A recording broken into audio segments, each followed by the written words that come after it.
SeanBell is a retired Royal Air Force pilot and Sky News military analyst. Welcome to our program, Sean. Thank you, Daniel. Thank you for having me.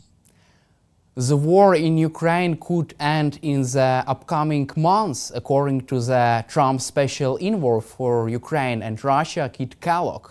Also, Wall Street Journal suggests that Donald Trump can arm Ukraine to the teeth if Ukraine agrees with a ceasefire deal. What is the current chances for a ceasefire in Ukraine even this winter? Yes, good day, Daniel. It's a really interesting question because although Donald Trump is not the president yet, in many ways, the current US president is finished. The king is dead. Long live the king. President Biden is seeing his time out. President-elect Trump is not in the chair until the 20th of January. And the strange thing about the American system is you have this sort of period, a sort of gap where it's almost like there's nobody in charge. And at the moment, everybody's waiting in anticipation because Trump had said he would solve the Ukrainian war in 24 hours.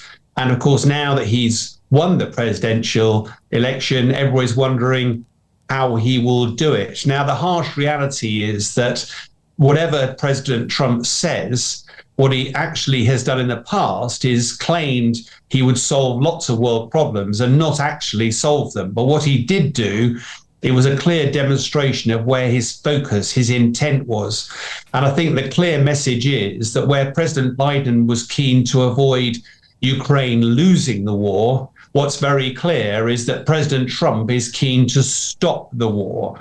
Now, how you do that, a ceasefire generally only occurs when both sides are enthusiastic about doing so. It does appear that President Zelensky is more open to the idea of a ceasefire. But of course, it's not clear to me or many Western analysts why the Russians would stop, because President Putin is on the front foot. His forces are making progress. He is grinding forward despite the massive casualties. And therefore, what is the incentive for Russia to even engage in conversation and talks? And that'll be the interesting part, I think, of the new Trump administration. I also had the opportunity to speak with former Trump's national security advisor, Ambassador John Bolton, and he is confident that Vladimir Putin would agree with Trump's proposal on Ukraine because, according to Bolton, it would be the best way out for Vladimir Putin. Is he right? The harsh reality is, Daniel, I don't know. The only person who knows that is President Putin himself. I think the thing that worries me at the moment is that everybody seems to be trying to find a solution for Vladimir Putin. And that means appeasing him. That means in some way rewarding him for his adventures in Ukraine.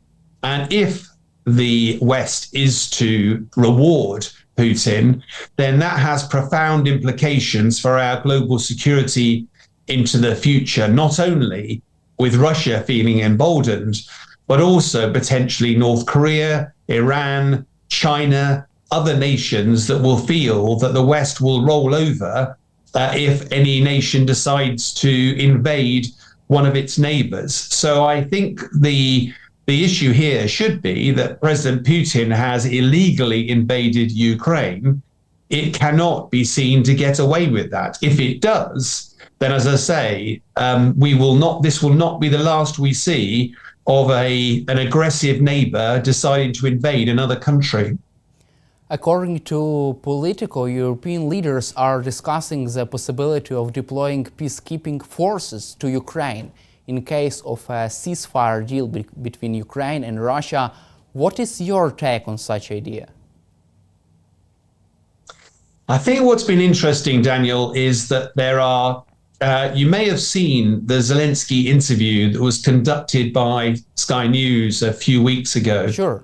I thought that was very interesting because it was the first time that I've heard President Zelensky talk a little bit more openly about what would be required in order for the war to end. One of them issues was raised about territory, and President Zelensky was very clear that it was more important for the people of Ukraine to prevail than territory. Territory may come and go, but the Ukrainian people are vital to the future of your proud nation. And therefore, that was one of the things that he felt most important. And the second one, which relates to your question, was long-term security guarantees. He said that it was pretty clear President Putin would not stop. And one of the things that the Western leaders had to appreciate was that whatever President Putin signed, however he agreed to pause, he would not stop. And therefore, some form of robust security arrangement would need to be in place. President Zelensky cited the Budapest Memo of 1994. Now, many in the West would seek to ignore that, but the harsh reality is that America and the UK and Russia all pledged to guarantee Ukraine's sovereignty in return for giving up its nuclear weapons. And yet, when 20 years later Russia invaded Crimea and 28 years later invaded Ukraine, the West really didn't respond accordingly. And President Zelensky has been very clear that without having some form of robust security arrangement in place, then there will be no way of securing a peace. And I think one of the reasons why the West is exploring different options is that NATO might be an option. I suspect that's not. But are there bilateral or trilateral security arrangements that could be put in place? And how do you make sure that the border, the new border, wherever that is, between Russia and Ukraine, is policed and enforced? And the United Nations might be a way of doing that. I suspect that's why that conversation has hit the newspapers. There are lots of conversations about 40,000 peacekeeping forces which could be deployed to Ukraine. From your perspective, how many troops would be needed to properly enforce such long demilitarized zone? Well, it's interesting, isn't it? It depends what you mean by enforce. If Russia needed to be dissuaded, you would need hundreds of thousands of forces. In my own view, I think it's highly unlikely that President Putin is going to stop just because the Western allies believe that he should stop. I think he has seen weakness. He will continue to push further into Ukraine in the future, and maybe not just Ukraine. And therefore, the question is less about how many troops, but more about what is the political commitment of the West to ensuring that Russia does not have the ability to come and attack Ukraine again. I suspect the history has shown that United Nations forces are not always as militarily robust as perhaps we'd like them to be. Whereas having military bases on Ukraine soil, for example, an American base, a French base, a UK base, might mean that actually there is a permanent military presence on Ukraine's shore, which would therefore mean an attack against Ukraine would be an attack against those nations. I suspect that will be far more robust a way of protecting Ukraine long term than having a very, very large and potentially ineffective United Nations force patrolling the border. So you believe that only permanent military presence by the West in Ukraine would be a solid security guarantee for Ukraine?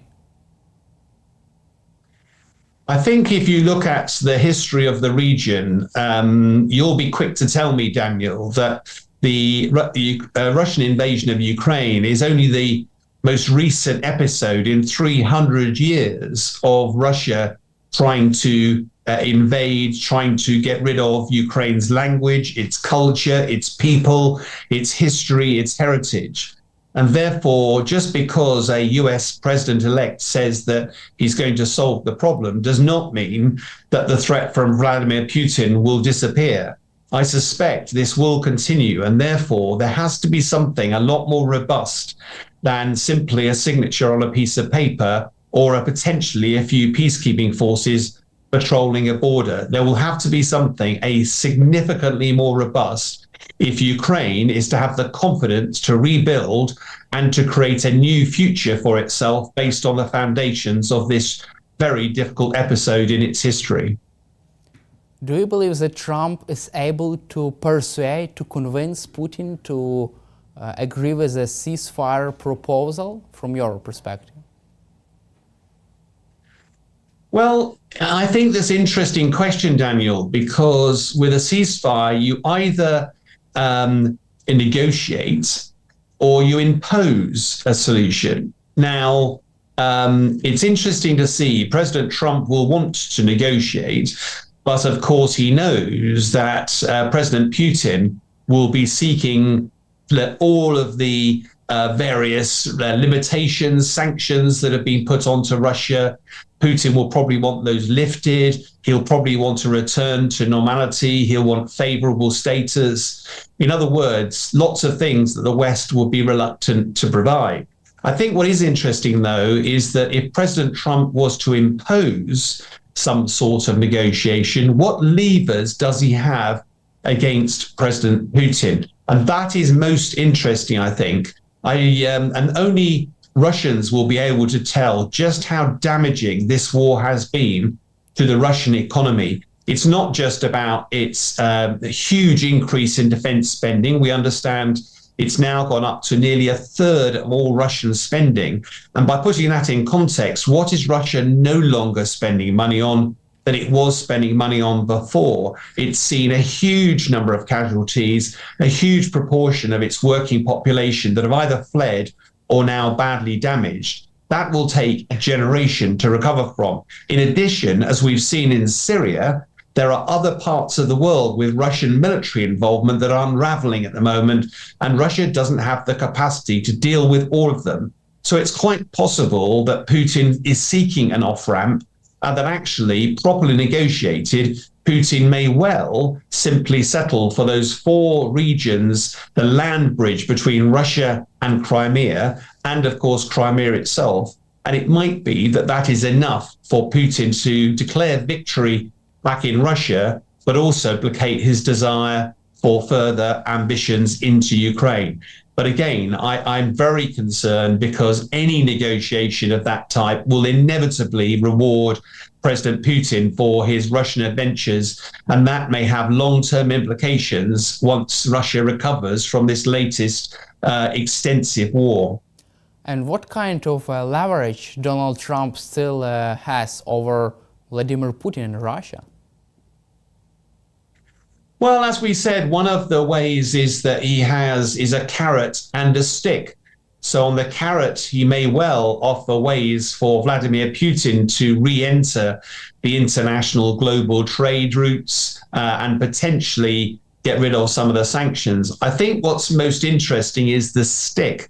One of the things that has been evident since the start of the war is that if NATO, if the US had got directly involved in supporting Ukraine, Russia would have been stopped in its tracks. Russia had hoped to prevail in a matter of days back in February 22, but it did not. And Ukraine has proven to be a very, very brave, stoic, and resilient adversary. Russia has gradually taken territory, but it has suffered a huge loss along the way. If the West was to get involved, Vladimir Putin knows that his forces would have no chance whatsoever. So it's quite possible that President Trump's stick would be that actually he would agree to escalate America's involvement in the war. I think what's really interesting, Daniel, is that the West has worried every step of the way about being seen as escalating when it provided anti-tank weapons, when it provided tanks, when it provided long-range missiles, and then when it provided fighter jets. But actually, all of this, if it was only seen as equivalents, Russia has used all of these weapons to attack Ukraine. It is not unreasonable that West would provide equivalent weapons back to Ukraine to fight against Russia. But for some reason, Putin has successfully framed this as an escalation rather than simply an equivalence. And I think President-elect Trump could well end up putting some pressure onto President Putin if he was to threaten to escalate America's involvement in this conflict. However, in his latest interview with the Times, Trump said that he would not support US authorization to use long-range missiles inside Russia by Ukraine. Do you still think that he is in favor of any kind of escalation in military, in supporting Ukraine, or do you see this statement as a message for Vladimir Putin, as a sign that he can negotiate with Russia, that the United States is ready to lift some restricting measures against Russian Federation, Russian army, and can move forward with a peaceful settlement of this war, and can even cancel US authorization for Ukraine to use ATACMS systems? It's very difficult to say, Daniel, because I remember before President Trump got in for his first term, he said he was going to build a continuous wall with Mexico. He said he was going to bring peace to the Middle East, and he said he was going to deal with that poisonous little man in North Korea. The harsh reality was that he was not able to do any of those things to completion. But it did give a clear idea of his intent. I suspect that away from the rhetoric, what he's saying and what his advisors are saying, what is clear is he wants to bring the war to an end. And he's offering an olive branch to President Putin to say, I'm willing to talk, are you? Now, nobody, certainly not Trump, will want to play all his negotiating hand in public. What he will be seeking to do is to demonstrate a willingness to talk and to entice President Putin to that negotiation. I don't think that President Trump will ever want to be seen as a weak global leader. That is not a legacy that he will like at all. So I think it's very unlikely that he's simply going to capitulate and find any way to bring the war to an end. But I do think he's trying to demonstrate to Vladimir Putin that he is willing to talk. And I think that's probably not a bad move at this stage. The trouble is, we'll have to wait until after the 20th of January to find out exactly what that means. If Vladimir Putin declines Trump's offer on Ukraine, do you expect Trump to escalate against Russia? I think that's a really interesting question. I think what is interesting is that Trump has made clear that the members of NATO cannot simply enjoy the protection of America without paying their way. And when he first came into office, only a third of NATO countries were paying their way. Now, over 2/3 of NATO countries are paying 2%, but there are still a large chunk of countries, including Canada, Spain, and Italy, that are still failing to meet that mark. And I wouldn't be at all surprised if Trump will be making a very clear statement by saying that America's focus is on China. That is where his trade wars are likely to be focused on.